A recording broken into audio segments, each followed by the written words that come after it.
রাজনৈতিক মহল থেকে একটি বড় খবর বেরিয়ে এসে 7 কেন্দ্রের প্রার্থী তালিকায় ঘোষণা ISF-এর। ভাঙড়ের প্রার্থী নওশাদ সিদ্দিকী। তো ফ্রেন্ডস, ভিডিওটি শুরু করার আগে আপনাদের কাছে করবো একটি ছোট্ট রিকোয়েস্ট।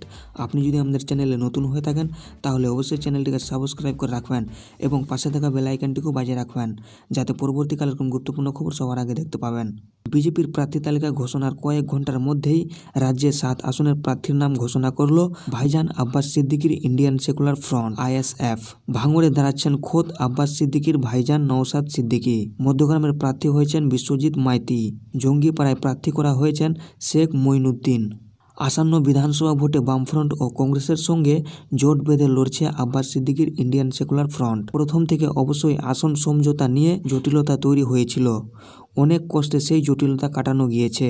আসন সমঝোতা নিয়ে আলোচনা শুরুতেই ভাঙড় আসনে প্রার্থী দেওয়ার দাবি জানালো ISF সুপ্রিমো আব্বাস সিদ্দিকী। শেষ পর্যন্ত কয়েক দফা আলোচনার শেষে ISF-এর দাবির কাছে মাথা নত করেছিল CPM-এর রাজ্য সম্পাদক সূর্যকান্ত মিশ্র ও বামফ্রন্টের চেয়ারম্যান বিমান বসু।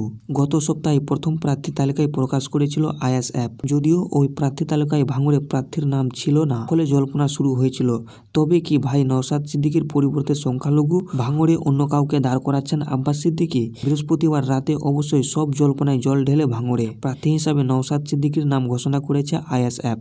এই দিন যেই 7 আসনে প্রার্থীর নাম ঘোষণা করা হয়েছে সেগুলি হলো ভাঙড়ে নওশাদ সিদ্দিকী, মধ্যগ্রামে বিশ্বজিৎ মাইতি, দেওগাঁ করিম আলী, হরোয়া ফিরোজ মোল্লা, ক্যানিং পূর্বে গাজী সাহাবুদ্দিন সিরাজি, মগরহাট পশ্চিম ঈদুল ইসলাম মোল্লা, জঙ্গিপাড়া শেখ মঈনুদ্দিন।